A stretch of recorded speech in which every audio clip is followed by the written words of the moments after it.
Urma, deuxième entretien.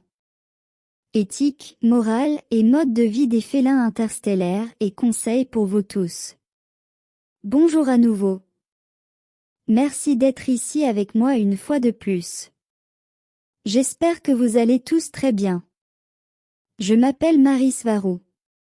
Ceci est le deuxième entretien que j'ai eu avec Arichar, un tigre urma, mâle, adulte, qui est un officier de communication à bord de son vaisseau amiral civilisationnel en orbite basse terrestre, l'Avian 1.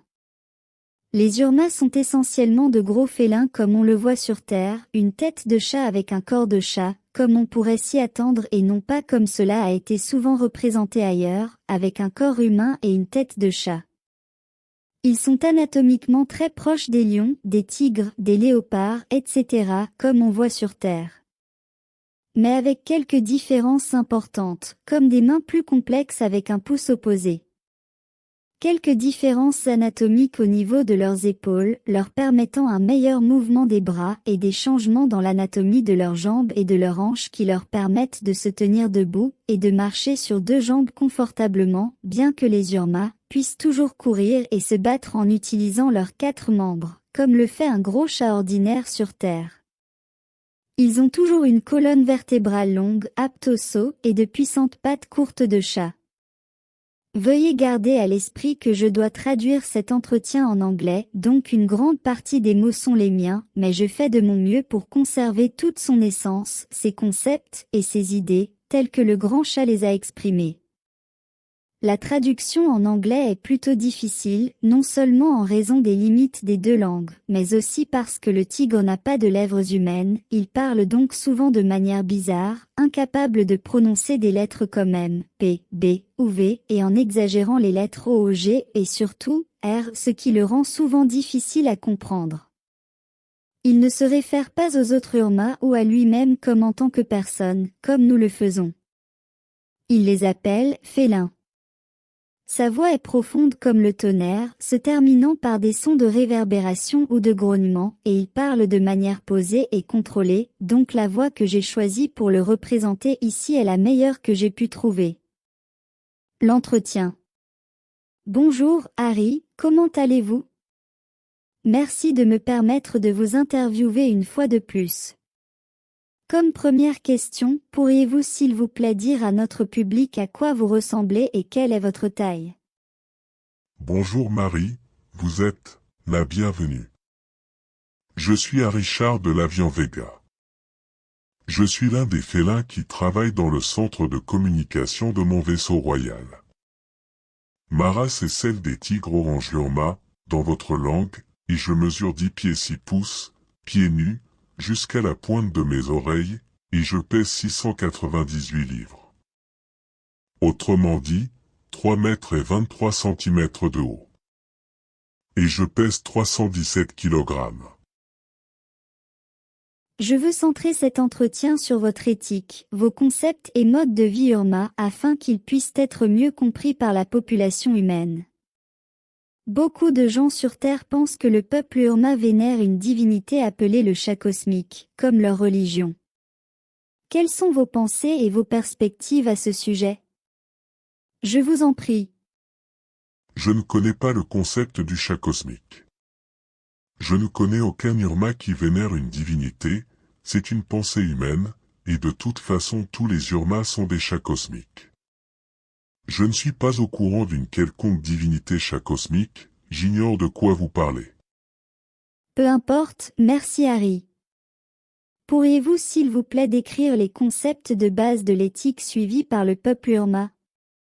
J'aimerais savoir comment pense un urma, ses valeurs, ses schémas de pensée, ce qui rend son esprit félin et en quoi il diffère d'un esprit humain. Vous avez mentionné la dernière fois que vous vouliez partager ces points de vue avec moi et avec mon public, alors n'hésitez pas à partager toutes vos pensées. Que pensent les félins urma? Nous sommes directs et transparents. Nous ne cachons pas la vérité, ni n'essayons de la déformer pour qu'elle soit mieux acceptée par quelqu'un d'autre. La vérité est établie, et elle est ce qu'elle est. Et si un autre être la prend mal ou ne peut pas la gérer, alors c'est son problème à résoudre, pas le nôtre. Nous n'avons pas besoin de cacher la vérité, car nous n'avons rien à craindre. Nous ne connaissons pas la peur, et nous sommes pleinement conscients de qui nous sommes et de notre pouvoir. Nous ne manipulons personne pour faire ce que nous voulons. Nous demandons directement, et si la réponse est négative et que nous ne sommes pas d'accord, nous nous éloignons simplement et continuons notre vie sans nous soucier de cela. Nous ne pensons pas trop, c'est une façon très humaine d'être. Les humains ont tendance à suranalyser tout, à faire des spéculations et à agir en fonction de leurs conclusions, qui sont souvent fausses. Ils agissent ainsi principalement par peur, et en s'attendant toujours au pire scénario possible, dans le but de s'y préparer, comme un mécanisme de survie. Les humains souffrent beaucoup de leurs propres idées et des spéculations qu'ils font dans leur esprit avec des données limitées. Ils souffrent bien plus de l'idée qu'ils se sont faites dans leur esprit que de ce qui s'est réellement passé. Les idées qu'ils génèrent sont ce qui fait le plus souffrir les humains. Chez les humains on pense différemment. Nous analysons les données nécessaires lorsque nous en avons besoin, et nous pouvons même en tirer des conclusions, mais nous ne souffrons jamais des spéculations que nous faisons. Les humains catastrophisent dans leur esprit, ils inventent des histoires complexes pour expliquer ce qu'ils ne comprennent pas et ce qu'ils perçoivent comme une menace. Ils se sentent vulnérables et en souffrent énormément. Nous les humains nous ne craignons aucun futur hypothétique car nous savons que nous pouvons affronter et résoudre tout ce que la vie et l'existence peuvent nous apporter.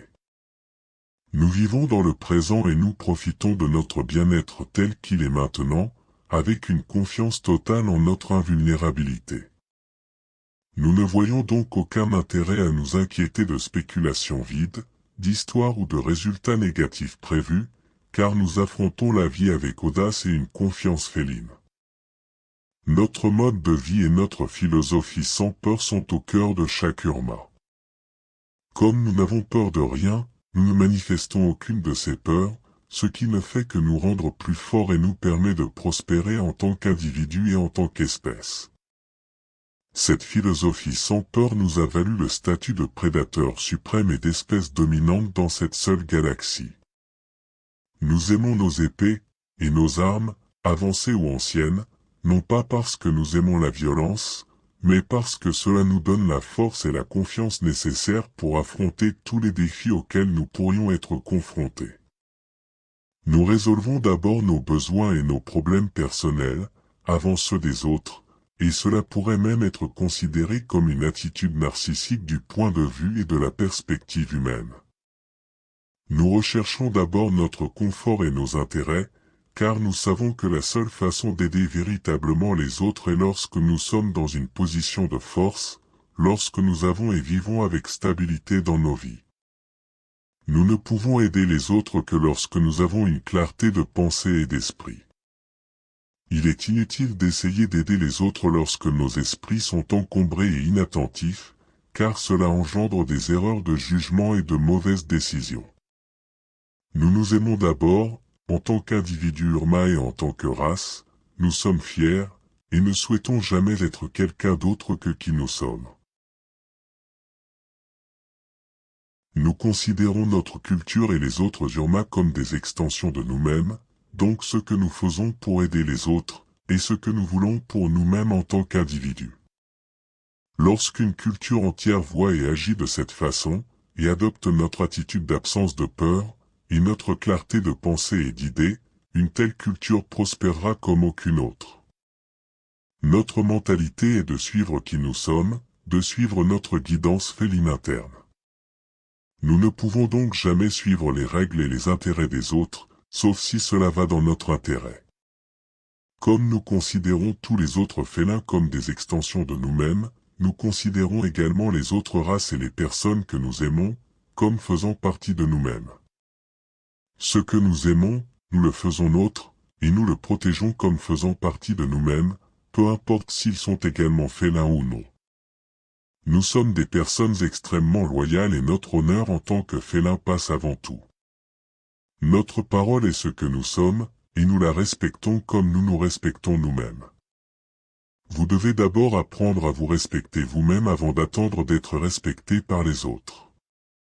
Vous devez apprendre à comprendre vos pensées, vos valeurs, votre éthique et vos idées, afin de pouvoir leur rester fidèle avant tout. Cherchez d'abord votre confort et votre bien-être, et à partir de ce point de stabilité, aidez tous les autres dont vous ressentez le besoin, mais jamais à votre détriment. N'aidez jamais si cela vous fait du mal. Suivez cette règle même lorsque vous devez prendre des décisions difficiles qui pourraient contredire ce que je viens de dire. Vous devez créer et développer votre propre ensemble de valeurs avec une clarté d'esprit. Ne copiez jamais celles des autres et restez fidèle à vous-même avec la plus grande vérité et intégrité. Faites de ceux que vous aimez votre priorité et, à partir de là, grandissez ensemble en tant qu'unité. Les félins Urma voient les obstacles et les difficultés comme des opportunités de croissance, à surmonter et à grandir. Nous ne nous soucions pas de la douleur et de l'inconfort car nous les considérons comme une motivation pour grandir en tant qu'espèce et en tant que fierté. Notre concept de la mort est très différent de celui des humains. Nous ne la considérons pas comme tragique, et nous ne la craignons pas. Nous affrontons notre mort avec nos épées à la main, et nous embrassons notre destin en combattant comme les prédateurs suprêmes que nous savons être. Nous nous souvenons de nombreuses vies passées, donc nous savons comment mourir en tant que véritables guerriers honorables. Et nous savons que nous renaîtrons pour combattre un autre jour. La vie est pleine de conflits et de difficultés, affrontez-la avec force, sans peur, comme un tigre, et surtout, affrontez-la avec honneur, de manière à rendre vos ancêtres fiers. Vous ne pourrez jamais fuir vos problèmes. Ils vous rattraperont toujours dans cette vie ou dans la suivante, ou encore la suivante. Vous devez les affronter face à face, avec un esprit clair et une forte détermination. La peur est inutile. La peur vous fait revenir pour répéter les mêmes problèmes constamment. Affrontez la souffrance de la vie, affrontez l'humiliation, le manque de respect, la douleur, ressentez-les, faites-les faire partie de vous, et dissolvez tout cela avec votre intégrité inébranlable, votre respect envers vous-même, votre absence de peur, et votre honneur. Ne craignez pas la douleur et les difficultés car elles sont le chemin vers vos objectifs, affrontez-les, endurez-les, appropriez-vous-les, et soyez à l'aise avec la souffrance. Travaillez pour atteindre vos objectifs avec une détermination féline inébranlable et avec honneur. Ne parlez pas de ce que vous allez faire. Simplement faites-le et taisez-vous. Je sais que beaucoup d'entre vous ont le sentiment d'être en prison. Toute votre vie est une prison. Et c'est la nature de la réalité sur Terre et dans sa société. Mais tout cela est dans votre esprit, et dans vos pensées et spéculations catastrophiques. Dominez vos peurs mentales, vos émotions et vos idées, et vous dominerez la vie sur Terre. Vous devez grandir par vous-même, et devenir fort, mais vous devez le faire en silence, ne faisant jamais confiance à personne qui n'est pas proche de vous, car ce sont tous des agents du système, et ce qu'ils veulent, c'est vous ramener à la normalité. Ils ne veulent pas que vous grandissiez, et ils veulent que vous soyez malade, confus et mal nourris, car les prisonniers malades ne peuvent pas escalader les murs.